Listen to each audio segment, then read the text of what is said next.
In Kenya, there is a man who quit his job in the parliament only for the sake of raising the vulnerable.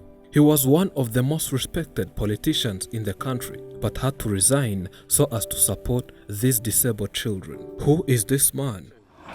My name is Robert Mutemi Mutua. In 2013 to 2017, I was a member of parliament. Why did he quit such a job? It was actually disturbing because I could go to the office, I could sit writing my books, but I could feel I'm not in the right place. He now spends his time taking care of these physical impaired children. And when I went to resign, I said, I want to go home and serve my community. Robert quit his job so as to care to these children. He was happy with politics, but one day he realized that it was not enough, as he was not fulfilling his mission on this planet. He had a feeling deep inside him that he was not doing the right thing. To him, it was so challenging because he needed a lot to think about, because this was a big project, and at the end of the day, he needed also to feed and support his family even before helping others. The biggest challenge was, how will you support yourself? How will you support your children? How will you support your family? That time, I had already been given a loan by the church to buy an automatic car. And therefore, I said, God, who is calling me to go to the village, will help me to know how to live. After Robert decided to quit the job, a lot of people, friends and families came to him and said he was doing wrong, that he'll one day regret doing such. Many people discouraged him, saying it was just a matter of time, until he realized that he was making a big mistake. Many people have had to counsel me, and they said, you're making a wrong decision. You cannot survive in the rural areas. There's no income. I said, no, I feel convicted, I must go. But the man was keen on helping people who were so unfortunate. The love he had for the vulnerable was greater. He knew there were a lot of challenges, but he was ready to face them. He said he even had an NGO that did a lot and also provided the salary, but it was not enough since he was not helping the people. As in 1998, God gave me a brilliant idea. I started an NGO, a local NGO. And this NGO became my mainstay because it was able to give me a salary and it was able to help me to reach out to the people. But although we were doing dams, we were doing boreholes, we were training communities, I was still not satisfied because I was not doing anything to the people with disabilities. He kept having that vision until there was a 2010 election where he was elected to represent disabled people, and this was his opportunity to fulfill the dream of his life.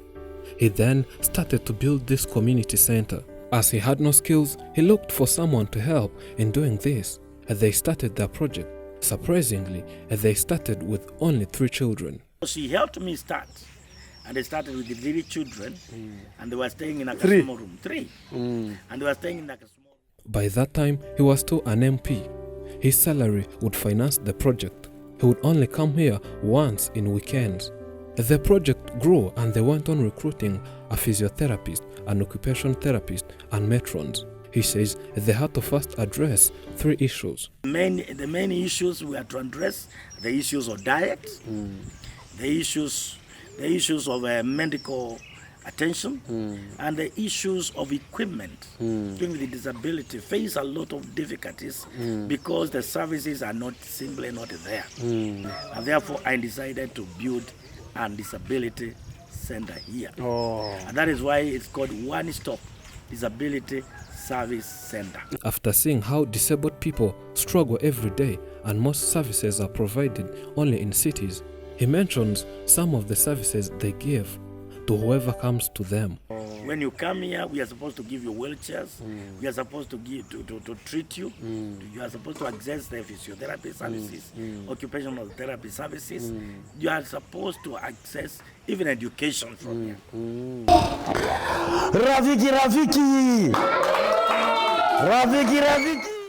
Since he was so passionate about this, in order to perfect his passion, he had to quit the job and stop working in the parliament, and then start being here every day of the week from Monday to Sunday. It was a tough decision where most of his friends could not understand why he was doing this.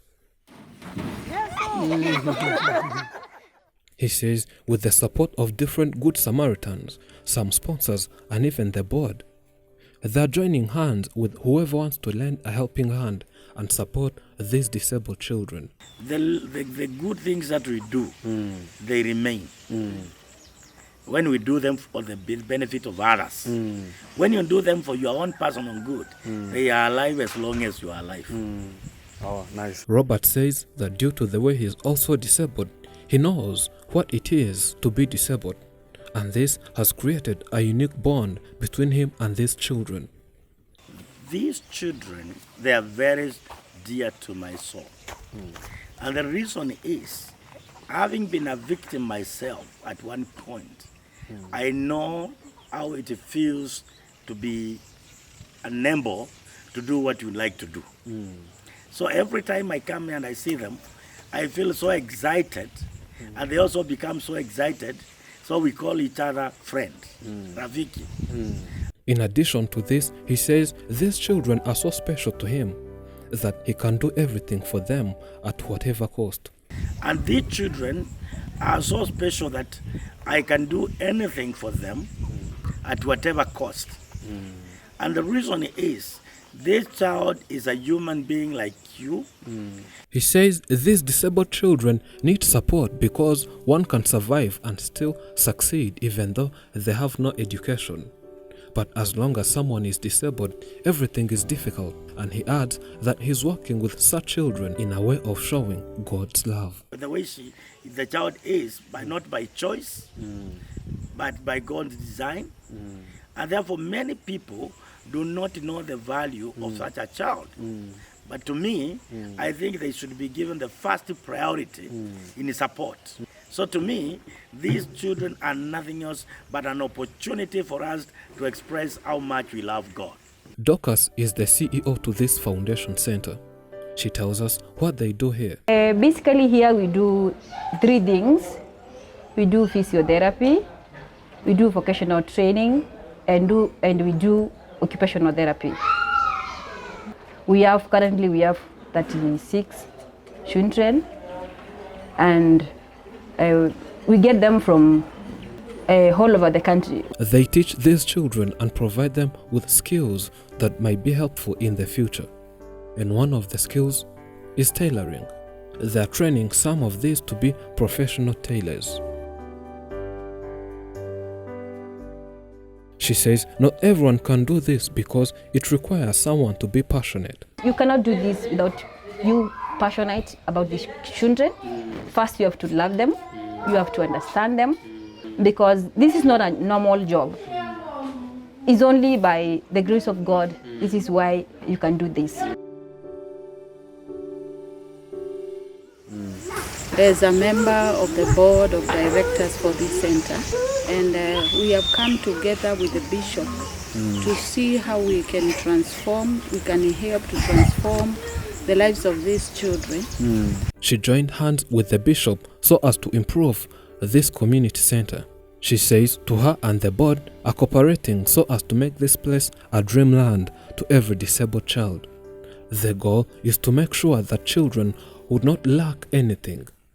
Apart from feeding the children, we are also trying to hold the hand of the bishop to see that we improve this center and make it a place of excellence for the children. And our desire is that we make this place better and we make these children very comfortable. Running this project requires a lot. They need more children because disabled children are sometimes hidden by their parents. They say they are open to any support from whoever that wants to contribute in making the lives of these young children brighter. I want to take this opportunity to welcome any well-wishers out there.